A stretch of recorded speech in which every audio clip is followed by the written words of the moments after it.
1 Petrus bab 1.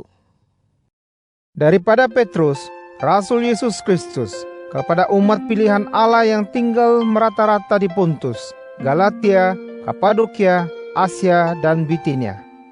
Kamu terpilih menurut rancangan Allah Bapa, dijadikan umatnya dengan Roh Kudus, supaya taat akan Yesus Kristus dan disucikan dengan darahnya. Semoga kamu dilimpahi kasih kurnia dan damai sejahtera daripada Allah. Puji bagi Allah dan Bapa Tuhan kita Yesus Kristus. Karena belas kasihan-Nya yang amat besar, Dia telah mengurniai kita kelahiran baru dengan membangkitkan Yesus Kristus daripada kematian. Dengan demikian, kita hidup dengan harapan yang tidak akan binasa, dan kita mengharapkan warisan yang tidak mungkin reput, tercemar, atau lenyap, disimpan untukmu di surga. Kamu dipelihara dengan kuasa Allah melalui iman untuk penyelamatan yang akan ternyata sepenuhnya pada akhir zaman. Oleh yang demikian, bersukacitalah, meskipun sekarang untuk seketika mungkin kamu berduka cita karena menghadapi pelbagai cobaan. Segalanya ini untuk menguji imanmu yang lebih berharga daripada emas, karena emas tetap musnah walaupun telah diuji dengan api. Imanmu kelak ternyata tulen dan akan mendapat puji, penghormatan serta kemuliaan apabila Yesus Kristus datang kembali. Kamu mengasihinya walaupun belum pernah melihatnya. Kamu percaya kepadanya tanpa melihatnya. Oleh itu, kamu merasai kebahagiaan yang tidak terkata dan penuh dengan kemuliaan. Karena kamu akan mencapai matlamat imanmu, yaitu penyelamatan jiwamu. Nabi-nabi telah mengkaji penyelamatan ini dan bernubuat tentang kasih kurnia Allah kepadamu. Roh Kristus yang ada pada nabi-nabi bernubuat tentang penderitaan Kristus dan kemuliaannya kelak. Mereka berusaha untuk mengetahui bila dan bagaimana perkara itu akan terjadi. Allah telah menyatakan kepada nabi-nabi bahwa segala yang dilakukan oleh mereka itu bukan untuk mereka, tetapi untuk kita. Sekarang, perkara yang disampaikan oleh nabi-nabi itu telah kamu dengar melalui Injil yang diisytiharkan dengan kuasa Roh Kudus dari surga. Para malaikat juga ingin mengerti perkara itu. Oleh yang demikian, bersedialah dengan akal budimu, berjaga-jaga dan sandarkanlah harapan kepada kasih kurnia yang akan kamu terima apabila Yesus Kristus menyatakan dirinya kelak. Jadilah anak-anak yang taat akan Allah, dan janganlah hidup mengikut nafsumu seperti dahulu, sebelum kamu mengenalnya. Pastikanlah segala perbuatanmu suci, sebagaimana Tuhan yang memanggilmu itu suci. Ada tersurat dalam kitab suci, "Hendaklah kamu suci, karena aku suci." Jika kamu berdoa kepada Allah Bapa yang menghakimi manusia dengan adil menurut perbuatan masing-masing, maka sepanjang hayatmu di dunia ini, takuti dan patuhilah Dia. Kamu mengetahui bahwa untuk membebaskanmu daripada hidup sia-sia warisan nenek moyangmu, tebusannya bukanlah sesuatu yang dapat dibinasakan seperti perak atau emas, tetapi darah Kristus yang amat berharga, darah anak domba yang tiada cacat celanya. Dia telah ditetapkan sebelum dunia dicipta, tetapi dinyatakan pada akhir zaman ini untukmu. Melaluinya kamu percaya kepada Allah yang telah membangkitkannya daripada kematian dan memberinya kemuliaan, supaya kamu beriman dan berharap kepada Allah. Oleh sebab kamu telah menyucikan jiwamu dalam mematuhi kebenaran, supaya kamu mempunyai kasih persaudaraan yang ikhlas, maka kasihilah satu sama lain dengan sepenuh perasaan dan suci hati. Karena kamu telah dilahirkan semula, bukan daripada benih yang dapat dibinasakan, tetapi daripada yang tidak mungkin dimusnahkan, melalui firman Allah yang hidup kekal selama-lamanya. Karena semua manusia umpama rumput, dan segala kemuliaannya umpama bunga di padang, rumput layu dan bunga gugur. Tetapi firman Tuhan kekal selama-lamanya. Inilah firman yang disampaikan kepadamu. 1 Petrus bab 2. Oleh itu, singkirkan segala niat jahat, penipuan, kepura-puraan, iri hati, dan semua fitnah. Seperti bayi yang baru lahir, hendaklah kamu selalu haus akan air susu suci firman Allah, supaya kamu bertumbuh subur, sehingga beroleh penyelamatan. Kamu sendiri telah mengalami kebaikan Tuhan. Datanglah kepada Dia yang seperti batu hidup, yang dibuang oleh manusia, tetapi dipilih oleh Allah dan berharga di hadirat-Nya. Kamu juga umpama batu hidup, yang digunakan untuk membina rumah rohani bagi para imam yang suci, untuk mempersembahkan korban rohani yang diredai Allah melalui Yesus Kristus. Ada tersurat dalam kitab suci, Lihatlah, kuletakkan di Sion batu asas yang terpilih, berharga, dan sesiapa yang percaya kepadanya tidak akan diaibkan. bagi kamu yang percaya, batu itu berharga, tetapi bagi mereka yang tidak percaya, batu yang dibuang oleh pembina telah menjadi batu penjuru, dan batu tempat orang tersandung, dan batu pejal yang membuat mereka terjatuh. mereka tersandung karena mereka ingkar akan firman Allah yang telah ditetapkan bagi mereka. Tetapi kamu umat terpilih, para imam raja, bangsa suci, umatnya sendiri, yang dipilih untuk mengisytiharkan puji-pujian bagi Dia yang telah memanggilmu daripada kegelapan kepada cahayanya yang gemilang. Dahulu kamu bukan suatu umat, tetapi sekarang kamu umat Allah. Dahulu kamu tidak mendapat belas kasihan Allah, tetapi sekarang kamu telah mendapat belas kasihan-Nya. Saudara-saudara yang kukasihi, aku merayu kepadamu sebagai orang asing dan pendatang di dunia. Jauhilah hawa nafsu yang sentiasa menyerang jiwa. Amalkan kelakuan yang mulia. Maka apabila orang di kelilingmu yang tidak mengenal Allah mengata kamu berbuat jahat, mereka tetap melihat perbuatanmu yang baik, lalu memuliakan Allah pada waktu Tuhan datang kembali. Demi Tuhan, berserahlah kepada pemerintah dalam kerajaan manusia, baik raja sebagai pemerintah tertinggi, maupun para penguasa yang dilantiknya, untuk menghukum orang yang berbuat jahat dan menghargai orang yang berbuat baik. Inilah kehendak Allah, bahwa dengan berbuat baik kamu menutup mulut orang jahil dan bodoh yang hendak mengatamu. Hiduplah dengan bebas, tetapi jangan gunakan kebebasan untuk menutup maksiat. Hiduplah sebagai hamba Allah. Hormati semua orang. Kasihi saudara-saudara seimanmu. Takuti Allah dan hormati raja. Hamba, berserahlah kepada tuanmu dengan penuh hormat, bukan tuan yang baik dan lemah lembut sahaja, tetapi yang kejam juga. Kamu layak dipuji jika karena Allah kamu tabah menanggung derita akibat perlakuan yang tidak adil. Apakah istimewanya jika kamu menerima dengan sabar apabila dipukul karena kesalahanmu? Tetapi apabila kamu berbuat baik lalu menderita, jika kamu menerimanya dengan sabar, maka kamu terpuji di mata Allah. Justru inilah kamu telah dipanggil, karena Kristus juga menderita untuk kita, memberi kita teladan supaya kita menurut jejak langkahnya. Dia tidak melakukan dosa dan tidak ada tipu daya dalam mulutnya. Apabila dia dicela, dia tidak mencela kembali. Apabila dia menderita, dia tidak mengugut, tetapi menyerahkan dirinya kepada Allah yang menghakimi dengan adil.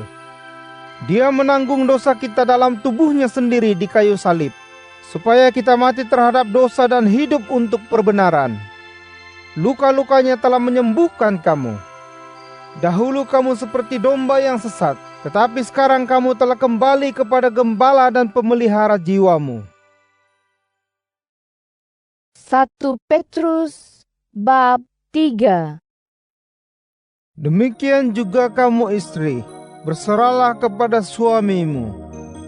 Dengan demikian, suami yang tidak percaya kepada firman Allah dapat ditarik untuk percaya tanpa sepatah kata, hanya dengan kelakuan istrinya.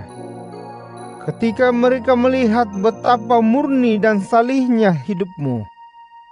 Janganlah hiasi dirimu di luar sahaja, mendandan rambut, memakai emas, atau pakaian indah. Hiasilah batinmu dengan keindahan yang tidak dapat dimusnahkan, yaitu bersikap lembut dan tenang, yang sangat berharga di mata Allah. Demikianlah hiasan perempuan zaman dahulu yang saleh dan berharap pada Allah.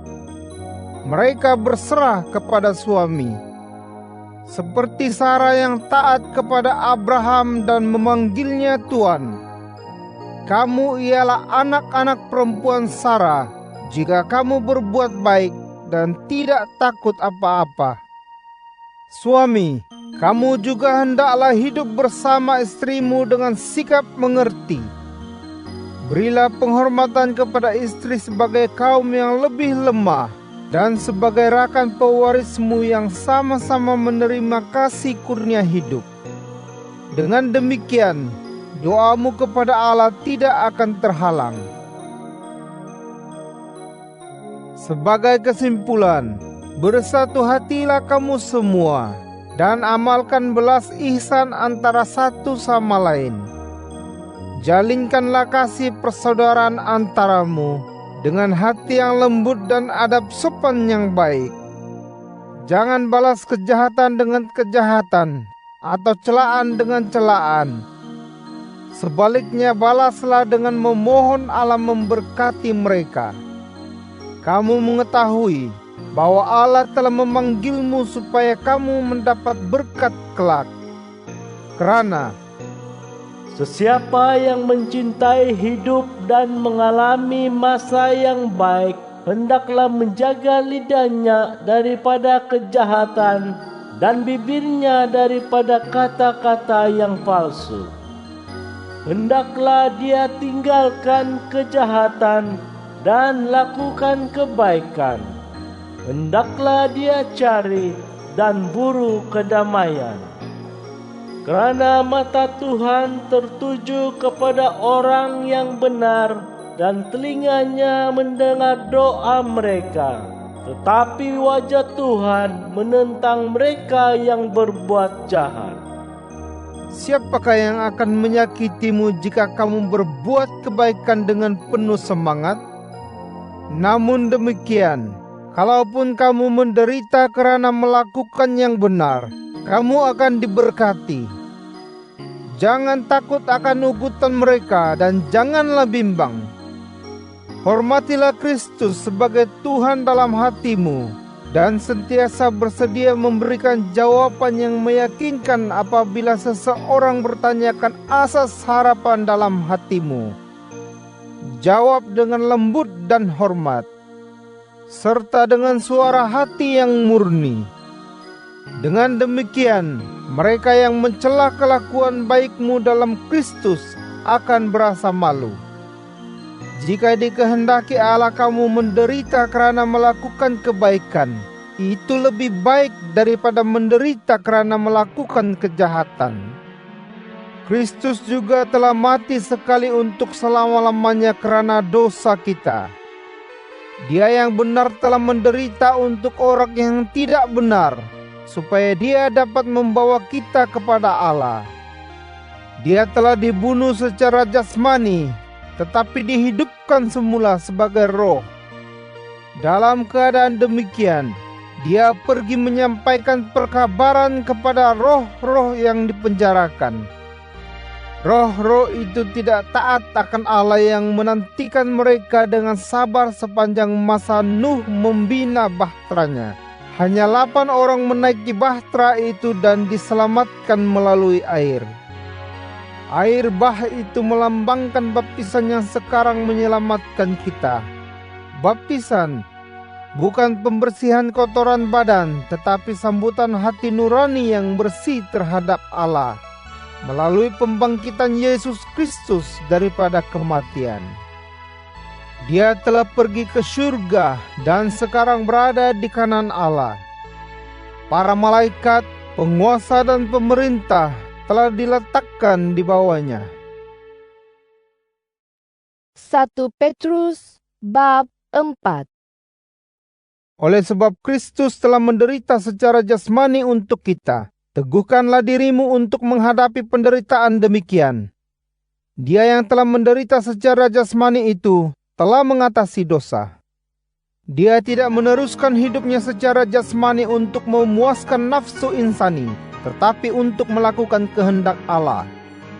Sudah cukuplah waktu hidup silam yang kita habiskan dengan melakukan kehendak orang yang tidak mengenal Allah. Hidup cabul, memuaskan nafsu, mabuk-mabuk bersukaria, minum arak di majelis, dan melakukan kerja terkutuk menyembah berhala. Dalam hal ini, mereka hairan karena kamu tidak lagi menyertai mereka dalam kancah maksiat itu, lalu mereka mencela kamu. Mereka kelak harus mempertanggungjawabkan perbuatan mereka kepada Allah yang sedia menghakimi orang hidup dan orang mati. Itulah sebabnya Injil juga disampaikan kepada orang yang telah mati, supaya mereka yang dihakimi sebagai manusia secara jasmani dapat hidup secara rohani menurut kehendak Allah. Sudah hampir waktunya bagi segala-galanya berakhir. Oleh itu, berdoalah dengan bersungguh-sungguh dan berjaga-jaga. Paling utama, kasihilah satu sama lain karena kasih akan menutup banyak dosa. Raikan satu sama lain tanpa bersungut. Setiap orang antaramu telah menerima pelbagai kurnia daripada Allah. Sebagai pengurus yang baik bagi kurnia Allah, gunakanlah kurnia itu untuk kebaikan semua. Jika sesiapa menyampaikan perkabaran, sampaikanlah firman daripada Allah. Jika sesiapa memberi pertolongan, berilah dengan keupayaan yang dibekalkan oleh Allah. Dengan demikian, dalam semua hal, Allah akan dimuliakan melalui Yesus Kristus yang memiliki kemuliaan dan kekuasaan selama-lamanya. Amin.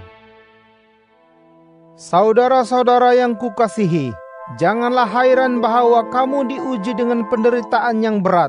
Jangan anggap perkara itu luar biasa. Sebaliknya, bergembiralah bahwa kamu turut mengalami penderitaan Kristus. Dengan demikian, apabila kemuliaannya ternyata, kamu juga dapat berasa sukacita yang tidak terhingga. Sekiranya kamu dicela karena menjadi pengikut dan mengambil nama Kristus, diberkatilah kamu karena Roh yang mulia, yaitu Roh Allah, ada bersamamu. Namun demikian, janganlah seorang pun antara kamu menderita karena kesalahan membunuh, mencuri, berbuat jahat, atau mencampuri hal orang. Tetapi jika sesiapa menderita sebagai seorang Kristian, janganlah berasa malu, malah muliakanlah Allah karenanya. Sudah tiba masanya penghakiman dimulai, dan pertama-tama dihakimi ialah umat Allah sendiri. Jika penghakiman itu dimulai dengan kita, bagaimanakah kesudahannya orang yang tidak mentaati Injil daripada Allah?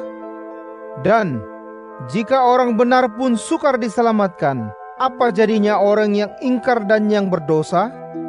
Oleh itu, mereka yang menderita menurut kehendak Allah hendaklah berbuat baik sambil berserah kepada Allah, Pencipta yang setia. 1 Petrus bab 5. Kepada tua-tua jemaah dalam kalanganmu, kutujukan pesanan ini. Aku, sebagai seorang tua-tua juga, yang telah menyaksikan penderitaan Kristus dan yang akan turut dimuliakan apabila kemuliaannya ternyata, menyerumu. Jagalah jemaah Allah sekitarmu seperti gembala menjaga kawanan domba. Awasi mereka, bukan secara terpaksa, tetapi dengan rela. Bukan untuk mendapat keuntungan yang tidak wajar, tetapi dengan sepenuh hati. Bukan sebagai tuan bagi mereka yang diamanahkan kepadamu, tetapi sebagai teladan untuk mereka. Apabila Gembala Agung datang kelak, kamu akan menerima mahkota kemuliaan yang kekal. Demikian juga kamu orang muda, tunduklah kepada orang tua yang memimpinmu. Ya, kamu semua hendaklah saling menghormati dan merendah diri, kerana Allah menentang orang yang angkuh, tetapi memberikan anugerah kepada orang yang rendah hati. Oleh itu, rendahkan dirimu di bawah kuasa Allah, supaya kamu ditinggikannya pada waktu yang telah ditetapkan. Serahkan segala kerunsinganmu kepada Allah, karena Dia mengambil berat tentangmu. Kawallah dirimu dan berwaspadalah, karena musuhmu iblis merayau seperti singa yang mengaum mencari mangsa. Lawanlah iblis dengan iman yang teguh. Kamu tahu bahwa penderitaan yang sama sedang ditanggung oleh saudara-saudara seimanmu serata dunia. Tetapi setelah kamu menderita beberapa waktu, Allah, sumber segala kasih kurnia, yang telah memanggil kamu dalam Kristus untuk turut menikmati kemuliaan-Nya yang kekal, akan menyempurnakan, menegakkan, mengukuhkan, dan menenteramkan kamu. Bagi Allah segala kemuliaan dan kekuasaan selama-lamanya. Amin. Aku menulis surat ringkas ini kepadamu dengan pertolongan Silwanus, yang kuanggap saudara kita yang setia. Tujuanku ialah menasihatimu dan memberi ringkasan kesaksianku, bahwa inilah kasih kurnia sejati daripada Allah untukmu. Berdiri teguhlah di dalamnya. Jemaah di Babel, yang sepertimu juga dipilih Allah, berkirim salam kepadamu. Begitu juga anakku Markus. Bersalamanlah dengan ciuman kasih sayang. Selamat sejahtera kepada kamu semua yang ada dalam Kristus.